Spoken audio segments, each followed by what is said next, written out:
সাহাবায়ে কেরাম ডাক দিয়া কয়, মালিক আগামীকালকে কাফেরদের মোকাবেলা করতে হবে, আমাদের তেমন অস্ত্র শস্ত্র নাই, আমরা তো আজকে মার খাওয়া লাগে নাই, আঘাত খাওয়া লাগে নাই, কাফেরদের পক্ষ থেকে আমাদের ওপর কোনো অত্যাচারও নাই, বাড়ি ছাড়তে হয় না, ঘর ছাড়তে হয় না, ছেলে মেয়ে এতিম করতে হয় না, আমরা তো ইসলামটা পেয়ে গিয়েছি সস্তা, এজন্য কদর কম, ইজ্জত কম। কিন্তু সাহাবায়ে কেরামের দিকে তাকায় দেখেন, এরা নিজেদের সন্তানগুলোকে এতিম বানায়া আব্বা আম্মারে মুসলমান দুনিয়াতে রাইখে আর আল্লাহর ডাকে সাড়া দিয়া জিহাদের ময়দানে শহীদ হয়ে তারা কবরে চলে গেছে। তো দুইজন সাহাবী মিলে দোয়া করতেছেন, মালিক আগামীকালকে বদরের যুদ্ধের ময়দানে আমাদেরকে সাহায্য করিও। একজন হলেন মুরব্বী সাহাবী, নাম হলো আমর ইবনুল জামু। আরেকজন যুবক সাহাবী নাম হলো হযরতে সাদ। এই দুইজনে তাঁবুর ভিতর থেকে বের হইয়া তাঁবুর থেকে একটু দূরে সরিয়া গিয়া দুইজনে একসঙ্গে বসিয়া আল্লাহর দরবারে দোয়া করবেন। মুরব্বী বলতেছেন, যুবক তুমি আগে দোয়া করো। আর ওই মুহূর্তে যুবক বলে, মুরব্বী আপনার বয়স বেশি, আপনি ইবাদত বন্দিগি করছেন বেশি, আপনি হয়তো আল্লাহর দরবারে মকবুল সাহাবী, আপনি আগে দোয়া করেন। মুরব্বী ডাক দিয়ে কয়, না তুমি আগে দোয়া করো, আমি পরে দোয়া করব, আমি আমিন আমিন বলি, তুমি আগে দোয়া করো, আবার আমি যখন দোয়া করব তুমি আমিন আমিন বলবি। দুইজনে পরামর্শ করি হযরতে সাদ আল্লাহর দরবারে হাত বাড়ায় দোয়া করতেছেন, আল্লাহ আগামীকালকে তুমি আমারে শক্তি দিও, আমার তরবারির মধ্যে এত শক্তি দিও, আমি যেন একাই বদরের যুদ্ধের সমস্ত কাফেরদেরকে জাহান্নামে পাঠাইতে পারি। তুমি আমার তরবারির মধ্যে এত শক্তি দিও, আমি যেন কাফেরদের সবাইকে জাহান্নামে পাঠাইতে পারি। আর মুরব্বী সাহাবী দোয়ার মধ্যে আমিন আমিন বলতেছেন, আমিন আমিন বলতেছেন, দোয়া যেন আল্লাহর দরবারে কবুল হয়ে যায়। দোয়া করতে করতে যুবক সাহাবীর দোয়া যখন শেষ হয়ে যায়, মুনাজাত যখন বন্ধ হয়ে যায়, এবার মুরব্বী সাহাবী দোয়া করতেছে, আল্লাহ আমি ঘর থেকে নিয়ত করে আসছি, আমি যেন জীবিত আর ঘরের মধ্যে না ফিরিয়া যাই। আল্লাহ তুমি আমার এই যুদ্ধের ময়দানে শহীদ বানায়া দিও। শাহাদাত বরণ করার পর কাফেররা যেন আমার কানগুলো কেটে নেয়, নাক কেটে নেয়, হাত কেটে নেয়, ঠোঁট কেটে নেয়, জিহ্বা কেটে নেয়। এইভাবে আল্লাহর দরবারে মুরব্বী সাহাবী দোয়া করতেছেন, আর ওই যুবক সাহাবী আমিন আমিন বলতেছেন। যখন দুজনের মুনাজাত বন্ধ হয়ে যায়, বন্ধ হওয়ার পর ওই মুহূর্তে যুবক সাহাবী মুরব্বীকে ডাক দেখে, ও মুরব্বী আপনি এমন করে কেন দোয়া করলেন? আল্লাহ যেন আপনারে বদরের যুদ্ধের ময়দানে শহীদ বানাইয়া দেন, আপনি যেন ঘরে ফিরিয়া না যান, এমন করে কেন দোয়া করলেন? ওই মুরব্বী সাহাবীকে ডাক দিয়া, আল্লাহর নবীর সাহাবী আপনি কেন বললেন আপনার নাক কেটে নেওয়া হবে, কান কেটে নেওয়া হবে, ঠোঁট কেটে নেওয়া হবে, হাত কেটে নেওয়া হবে, বলেন কেন এই দোয়া করলেন? মুরব্বী সাহাবী ডাক দিয়া কয়, আমি এই জন্য আল্লাহর দরবারে দোয়া করছি, আমি শাহাদাতের দোয়া, আর পাশাপাশি আমার অঙ্গগুলো যেন কাফেররা কাটিয়ে নিয়ে যায়, এই জন্য দোয়া করছি। হাসরের কঠিন ময়দানে যে হালাতে মৃত্যুবরণ করে জিহাদের ময়দানে, ওই অবস্থায় আল্লাহর সামনে গিয়ে হাজির হবি। তখন আমার নাক কাটা থাকবি, কান কাটা থাকবি, ঠোঁট কাটা থাকবি। যদি আল্লাহ তাআলা আমারে ওই মুহূর্তে জিজ্ঞেস করে, এ আমর ইবনুল জামু তোমার কান কই, তোমার নাক কই, তোমার ঠোঁট কই, তোমার জিহ্বা কই, তোমার হাত পা কই, তখন আমি বলবো, মালিক আমি তোমার রাস্তায় আমার কান দিয়ে আসছি, তোমার রাস্তায় আমি নাক দিয়ে আসছি, তোমার রাস্তায় আমি অঙ্গ প্রত্যঙ্গ দিয়ে আসছি। যদি আল্লাহ ওই মুহূর্তে আমারে জিজ্ঞেস করে তুমি কি চাও বলো, আমি আল্লাহর কাছে বলবো, মালিক তোমার কুদরতি হাত দিয়ে আমার কানের জায়গায় কানগুলো একটু লাগাইয়া দিবা, নাকের জায়গায় নাকটা একটু লাগাইয়া দিবা, ঠোঁটের জায়গায় ঠোঁট লাগাইয়া দিবা। এই জন্য আমি দোয়া করছি, ওই মুহূর্তে আল্লাহ যদি কুদরতি হাত বাড়ায়া এই কাজগুলো করে দেয়, আমি যেন মন ভরিয়া আমার আল্লাহকে দেখতে পারি, এই জন্য আমি এই দোয়াটা করেছি। আমি যেন মন ভরে আমার মালিককে দেখতে পারি। আমাদের মালিক কে? বলেন না জোরে, কে? ওই মালিকের স্বীকৃতি যদি আমরা দিতে পারি, ইন্নাল্লাযীনা ক্বালু রাব্বুনাল্লাহ সুম্মা ইসতাকামু, প্রত্যেকটা মুসলমান যদি আল্লাহ আল্লাহ স্বীকার করে, কতক্ষণ স্বীকার করবেন? যতক্ষণ পর্যন্ত রুহুটা আমার ভিতরে থাকবে। ইবাদত কতক্ষণ করবেন? ওয়াবুদু রাব্বাকা হাত্তা ইয়াতিয়াকাল ইয়াকিন, মৃত্যু আসার আগ পর্যন্ত ইবাদত। আর মৃত্যু আসার আগ পর্যন্ত মানুষের জবানে থাকবে কার নাম? সাহায্য কার কাছ থেকে? এমন করে করে মানুষ যখন কাটাবে, তো আল্লাহ তাআলার সাহায্য ইনশাআল্লাহ অবশ্যই আমাদের কাছে আসতে থাকবে। তার কারণ হলো আল্লাহ বলেন মুমিনদের সাথে কে আছেন? ওয়ালা তাহিনু ওয়ালা তাহজানু ওয়া আনতুমুল আ'লাউনা ইন কুনতুম মুমিনিন। মুমিনদের সাথে আল্লাহর ওয়াদা আছে যে তোমাদের সাথে আমার সাহায্য আছে, থাকবে। যদি মুমিন হতে পারে, মুসলমান হইলেই মুমিন হওয়া যায় না। মুমিন হতে গেলে মুমিনের কিছু লক্ষণ লাগে। যেমন একটা লক্ষণ বলতে গিয়ে আল্লাহ বলছেন, হে রাসূল আপনার উম্মতকে জানায়া দেন, যারা আমার নাম শোনার পরে এদের দিলগুলোর মধ্যে কম্পমান শুরু হয়ে যায়। আল্লাহ পাকের নাম শোনার পরে আল্লাহর দিকে মানুষ অগ্রসর হয়ে যায়, আল্লাহর দিকে মানুষ দাবিত হয়ে যায়। ইন্নামাল মুমিনুন আল্লাযীনা ইযা যুকিরাল্লাহু ওয়াজিলাত কুলুবুহুম, যারা আল্লাহর নাম শোনার পরে দিলের ভিতরে কাঁপুনি আসে, মসজিদের মাইকে আজান হওয়ার পরে ঘরে থাকতে পারে না, আজান শোনার পরে চায়ের দোকানে আড্ডা মারতে পারে না, এরাই হবে মুমিন। আর আল্লাহ তাআলা সূরা মুমিনুনের মধ্যে বলছেন কদ আফলাহাল মুমিনুন, আল্লাহ বলছেন মুমিন হলো তারা যারা খুশুগুজুর সাথে একাগ্র চিত্তে আল্লাহকে হাজির নাজির জেনে যারা নামাজ আদায় করে, এরা হলো মুমিন। সুবহানাল্লাহ বলেন। একাগ্র চিত্তে নামাজে দাঁড়াইছে, এটা জীবনের শেষ নামাজ। আমি জাহান্নামের উপরে দাঁড়িয়ে আছি, এই মুহূর্তে হয়তো আমাকে নিচে ফেলায় দেওয়া হবে, জাহান্নামের মধ্যে আগুন ধাউ ধাউ করে জ্বলতেছে, সাপ বিচ্ছু উৎপেতে আছে আমারে কামার দেওয়ার জন্য, যে আমার এই নামাজটা শেষ নামাজ, জীবনের শেষ নামাজ আজকের জুমার নামাজটা, জীবনের শেষ কালিমাটা আমার আল্লাহর নাম নেওয়াটা। এমন করে করে যখন মানুষ আল্লাহর গোলামি করবে, হয়তো সেই গোলামিগুলো আল্লাহ তাআলার দরবারে কবুল হয়ে যাবে। কিন্তু শৈতুল্য ভাব, নামাজের ভিতরে এদিক সেদিকে চাওয়া, মনোযোগ না থাকা, তাইলে সেই নামাজ দলা বাঁধাইয়া তার মুখে ছেড়ে দেওয়া হয়, আর বলে তোমার নামাজ তোমার কাছেই থাকুক। আল্লাহ পাকের রসুল বলেন এই নামাজ মানুষের হাসরের ময়দানে জান্নাতে নেওয়ার জন্য দলিল হবে। সুবহানাল্লাহ বলেন। কোরআন তেলাওয়াত মানুষের জন্য নূর হবে। তো এই জন্য আমি যা করতেছি, নামাজ ইবাদত বন্দেগী যা করে, এগুলো জীবনের শেষ মনে করে আমাকে করতে হবে, যে আজকে আমি আল্লাহর ঘর থেকে বের নাও হতে পারি। আইনামা তাকুনু ইদরিকুমুল মাউত ওয়ালাউ কুনতুম ফি বুরুজিম মুশাইয়াদা। আল্লাহ পাক রব্বে কারীম ডাক দিয়ে বলেন, মানুষ তুমি পলাইবার কোনো সিস্টেম তোমার কাছে জানা নাই, এমন কোনো রাস্তা নাই যে রাস্তা দিয়ে তুমি পলায়ন করবে, আমার কাছ থেকে বেগে যাবে না, ভাগার কোনো সিস্টেম আমি রাখি নাই। আসমানের নিচে জমিনের উপরে চতুর্দিকে বাউন্ডারি দিয়া আমি তোমাদেরকে রাখছি। জমিনে যাইবার কোনো জায়গা নাই, যাইবার কোনো রাস্তা নাই, যাইবার কোনো পথ নাই। পৃথিবীর যে কোনো জায়গায় গিয়ে তুমি পলায়ন করবা, সেখানেই জায়গাটা কার? বলেন না জোরে, জায়গাটা কার?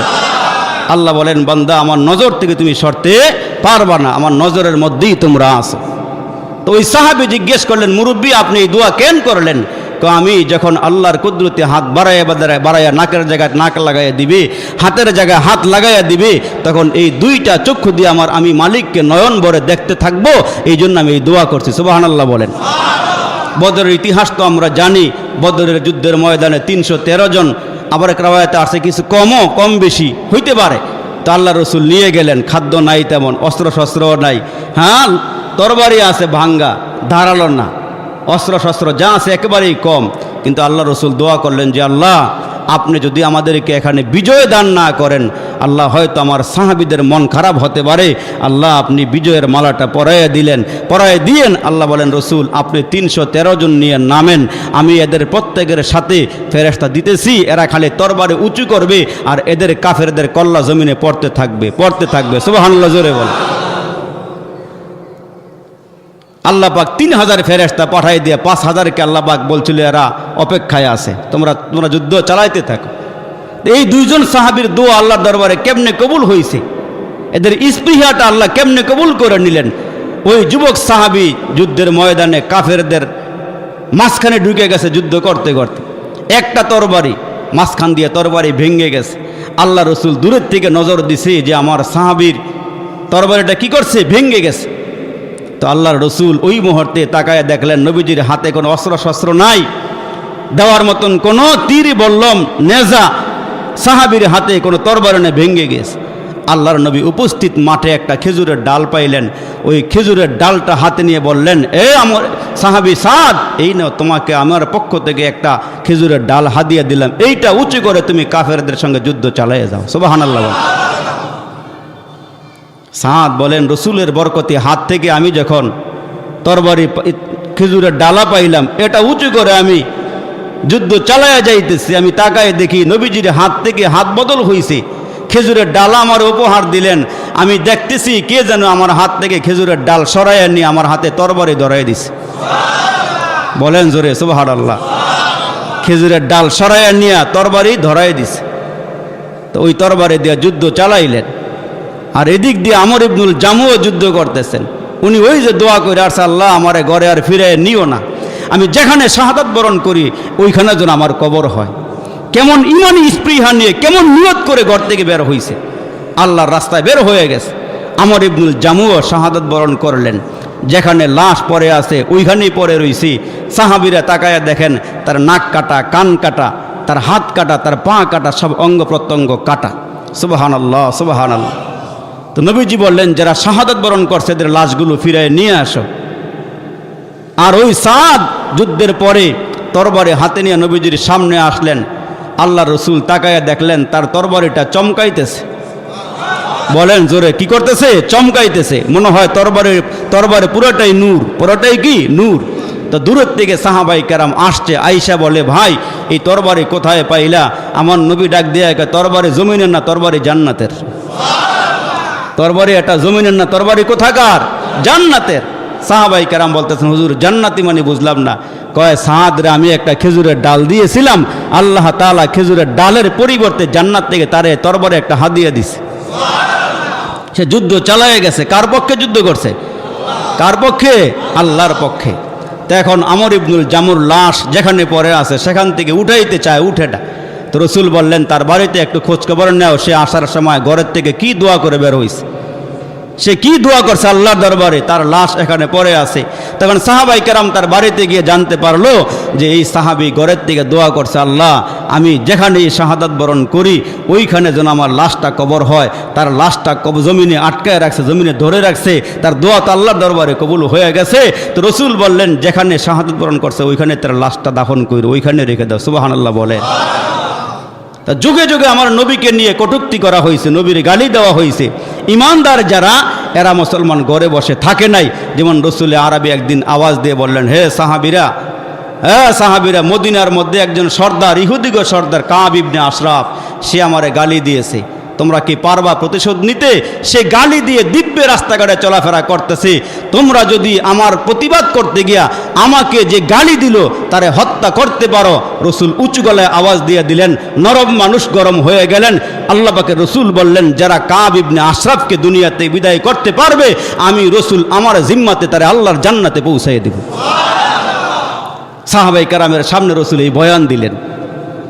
তখন সাহাবাই কেরামের ভিতরে ইমান জাগা নিয়া, হ্যাঁ শক্তি এদের দিলের ভিতরে কাজ করতেছে। প্রত্যেক সাহাবী চাইতেছে আমার নবীর দুশমনদারে দুনিয়া থেকে বিদায় করে দেই। তখন ওই মসজিদে একজন সাহাবী ছিল আব্দুল্লাহ ইবনে আতিক রাদিয়াল্লাহু তাআলা আনহু। উনি দোয়া করছে, আল্লাহ আমি নবীজির সঙ্গে বদরে যাইতে পারি নাই, নবীজির সঙ্গে উহুদে যাইতে পারি নাই, আল্লাহ আমি যেন আমার নবীর দুশমনটাকে হত্যা করে আমি যেন ইমানের আওয়াজটা নবীর সামনে তুলতে পারি। আল্লাহ তুমি সেই তৌফিকটা, আমার দোয়াটা তুমি কবুল করো। সুবহানাল্লাহ বলে। উনি আল্লাহর ঘরের এক কোনায় গিয়ে দোয়া করলেন, আল্লাহর দরবারে দোয়া কবুল হয়ে গেছে। এই হযরত আব্দুল্লাহ ইবনে আতিক রাদিয়াল্লাহু তাআলা আনহু ঘরে গিয়ে একটা নেজা বাড়ি করলেন। উনি চোখে একটু কম দেখতেন, কিন্তু নবীর দুশমনকে হত্যা করার জন্য একটা নেজা বের করে উনি ঘর থেকে বের হয়ে কাব ইবনে আশরাফের বাড়ির আঙ্গিনায় চলে গেছে, গেটের সামনে চলে গেছে। তখন গিয়ে দেখতেছে গেটের সদর গেট যেটা আছে মেন গেট, এই গেট খোলা আছে। আল্লাহর নবীর এই সাহাবী ঘরের গেটের ভিতরে ঢুকে গেলেন। ঢুইকা গিয়া উনি ওই গেটের কিনারায় বসে গেলেন। দারোয়ান নজরে পড়ার পরে বলতেছে, তুমি এখানে কেন আসছো? কয়, তোমাদের সর্দারের সঙ্গে একটু দেখা করতে আসছি। আব্দুল্লাহ ইবনে আতিক সাহাবীকে ওই দারোয়ান মনে করছে এই লোকটা দুর্বল, অসুবিধা নেই, দেখা করুক না কেন, দেখা করুক, অসুবিধা নেই। এই আব্দুল্লাহ ইবনে আতিক একটু চোখে কম দেখতেন। সারাদিন অপেক্ষা করে সন্ধ্যার পরে জিজ্ঞেস করলেন যে তোমাদের সর্দার কোন ঘরে ঘুমায়, কোন ঘরে থাকে? আমার সর্দার ওই যে তার রাজমহল দেখা যায় দ্বিতীয় তলার ভিতরে ঘুমায়। উনি নেজা লুকাইয়া রেখে আস্তে আস্তে সিঁড়ি বেয়ে বেয়ে ওপরে চলে গেলেন। ওপরে চলে গিয়ে অপেক্ষা করতেছেন কখন তার ঘুম হবে, ঘুমটা পুরাপুরি হবে, তখন নবীর দুশ্মনটাকে দুনিয়া থেকে বিদায় করা সহজ হবে। এই আব্দুল্লাহ ইবনে আতিক গিয়ে আস্তে করে তার ঘরের কিনারায় গিয়ে বসে রইলেন। যখন রাত্র অর্ধেক হয়ে গেছে, ঘরের ভিতর থেকে পুরাপুরি ঘুম লাগছে আর নাকের ভিতরের আওয়াজ শুরু হয়ে গেছে, তখন আব্দুল্লাহ ইবনে আতিক বলেন, এই মুহূর্তে দুশ্মনকে ধরার সুযোগ চলে আসছে। দুশ্মন রসুলের, দুশ্মন আল্লাহর, এই দুশ্মনকে ধরা সময় এখন চলে আসছে। এই আব্দুল্লাহ ইবনে আতিক আস্তে ঘরের ভিতরে ঢুকলেন। উনি চোখে কম দেখতেন। যেখান থেকে আওয়াজটা আসতেছে মনে হইতেছে ওই দিকে নেজা মেরে দিলেন। এক নেজা যখন তার গায়ে গিয়ে লাগছে, সে অর্ধেক শেষ। কি শেষ? অর্ধেক রুহু গেছে আর বাকি অর্ধেকটা মনে হয় আছে। উনি চিন্তা করতেছেন পুরাপুরি মরে নাই মনে হয়, আওয়াজ হইতেছে। উনি আন্দাজ করে আরেকটা মারলেন। আরেকটা মরার পরে সে দুনিয়া থেকে বিদায় হয়ে চলে গেল। দেখেন আব্দুল্লাহ ইবনে আতিক আল্লাহর ভয় কেমনে ভিতরে ঢুকছে, আর নবীজির মোহাব্বত তার দিলে কত বেশি। শেষ করার পরে সর্দারকে মেরে ফেলছে, চতুর্দিকে তার প্রহরীরা আছে। মারার পরেও উনি বৈশা রইছি, কয় দেখি আওয়াজ হয় কিনা, সে পুরাপুরি মরলো কিনা। সুবহানাল্লাহ বলেন। তখন তার ছাদের উপরে একজন দাঁড়ায় বলতেছে, আমাদের সর্দার কাব ইবনে আশরাফ দুনিয়া থেকে বিদায় হয়ে গেছে। নিশ্চিত হইয়া উনি এখন বের হইবেন। তাকায় দেখেন যে প্রধান গেট বন্ধ করা আছে, বের হবেন কি করে? উনি আস্তে আস্তে দেয়ালের উপরে উঠে বসলেন। দেয়ালের উপরে বসে অপেক্ষা করতেছেন দেখি আরও কোনো খবর আসে কিনা, সে মরলো কিনা ভালো করে। তখন আওয়াজ পাইতেছে যে সে মারা গেছে। তখন সে ওয়ালের থেকে লাফ দিয়া, পায়ে প্রচণ্ড ব্যথা, এই ব্যথা পাইছে, হয়তো পাও ভেঙে গেছে বা মস্কে গেছে। এই মস্কা পাও লইয়া, ব্যথাওয়ালা পাও লইয়া আস্তে আস্তে উনি আল্লাহর নবীর মসজিদে আইসা 2 রাকাত নামাজ পড়লেন, শুকরিয়ার নামাজ। জি, আমি আমার নবীর দুশ্মনকে হত্যা করতে পারছি। এখন শেষ যখন হয়ে গেছে, তখন আল্লাহ পাকের নবী মসজিদে ঢুকলেন নামাজ পড়াইতে, ইমামতি করবেন। গিয়া আকবরায় কয় নাই যে হুজুর আমি আপনার দুশ্মনকে শেষ করে দিয়ে আসছি। জজবা মুসলমান বাইরে নবীজির কাছ থেকে বাহাবা নেওয়ার জন্য সে সামনে যায় নাই। নামাজ পড়েও যাওয়ার আগে যেখানে বসা ছিলেন, হত্যা করে এসে শেষ করে এসে ওই জায়গাতেই বসা। আল্লাহ পাকের নবী যখন সালাম ফিরাইলেন, দেখলেন সাহাবীরা নবীর চেহারাটা গরমক্ত হয়ে গেছে। ওই মুহূর্তে ওহী নাজিল হইতেছে। জিবরাইল আইসা বলতেছে, হুজুর কাব ইবনে আশরাফকে আপনার একজন সাহাবী দুনিয়া থেকে বিদায় করে দিছে, আপনি আল্লাহর পক্ষ থেকে তারে সালামটা দেন। আল্লাহর পক্ষ থেকে তারে কি দেন? সালাম দেন। মুসলমান বাবাজিরা রে আমার, আল্লাহ নবী সালাম ফিরাইয়া যখন বসলেন, গরমাক্ত যখন হয়ে গেল, চেহারা দিয়ে ঘাম বের হয়ে পড়তেছেন, ওই মুহূর্তে আল্লাহ রসুল ডাক দিয়ে বললেন, ও আব্দুল্লাহ ইবনে আতিক তুমি সামনে আসো। নবীর সাহাবী সামনে আগায় গেলে রসুল ডাক দেখা, তুমি নাকি আমার দুশ্মনকে শেষ করে দিয়েছো। ওই সাহাবী ডাক দিয়া কয়, হুজুর আপনার সঙ্গে আমি বদরে যাইতে পারি নাই, উহুদে যাইতে পারি নাই। আমি আল্লাহর কাছে দোয়া করছি, আল্লাহ আমি যেন নবীর দুশ্মনটাকে দুনিয়া থেকে বিদায় করে দিতে পারি। ওগো নবী, আমি আল্লাহর দরবারে দোয়া করছিলাম, সেই দোয়া মনে হয় আল্লাহর দরবারে কবুল হয়ে গেছি। নবীজি ডাক দিয়া কয়, আব্দুল্লাহ ইবনে আতিক, আমার আল্লাহ কিছুক্ষণ আগে জিবরাইল আমিনকে দিয়ে আমারে খবর দিয়েছেন এবং আল্লাহর পক্ষ থেকে তোমারে সালাম জানানো হয়েছি। আমার আল্লাহ খুশি হয়েছেন, আমি নবীও তোমার উপরে খুশি হয়ে গেছি। মুসলমান ভাইরারে আমার, যুগে যুগে আল্লাহর নবীকে গালি দেওয়া হইতেছি, কোরআনকে নিয়ে, আল্লাহকে নিয়ে, রসুলকে নিয়ে, দিনকে নিয়ে, ওলামায়ে কেরামকে নিয়ে মাঝে মাঝেই প্রপাগান্ডা করা হইতেছে। যখনই আল্লাহর জন্য ডাক আসবে, নবীর জন্য ডাক আসবে, যদি আমাদের বাচ্চাদেরকে এতিম করতে হয়, ঘরবাড়ি ছাড়তে হয়, দুনিয়া সব ছাড়তে হয়, আল্লাহ ডাক দিয়া কয় আমার নবীকে এবং আমাকে যারা ভালোবাসবি, শুধু ভালোবাসা মুখে দেখাইলেই হবে না, মুখে মুখে বললেই হবে না, নিজের জান দিয়া হইল, মাল দিয়া হইল নবীর পক্ষে থাকার জন্য কারা কারা তৈয়ার জুমার দিন আল্লাহর দুইটা হাত উঁচু করে একটু দেখাইয়া দিই। আয় আল্লাহ সবগুলো হাত কবুল করে নাও, বলেন আমিন। আল্লাহ তাআলা নবীর পক্ষে, আল্লাহ এবং আল্লাহ পাকের রসুলের পক্ষে আমাদেরকে থাকার মতন তৌফিক দান করুক, সকলে বলেন আমিন। আল্লাহ তাআলা যেন আমাদের ইমানকে মজবুত করে দেয়, কাফেরদের বিরুদ্ধে আমরা যেন আওয়াজ তুলতে পারি, আল্লাহ যেন আমাদেরকে সেই তৌফিক দান করে, বলেন আমিন।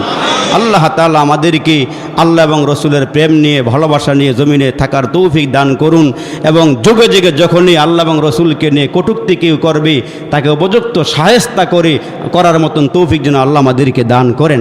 আল্লাহ যেন আমাদের ইমানকে মজবুত করে দেয়, আমরা বলি আমিন। আমা তৌফিক ইল্লা বিল্লাহ। যারা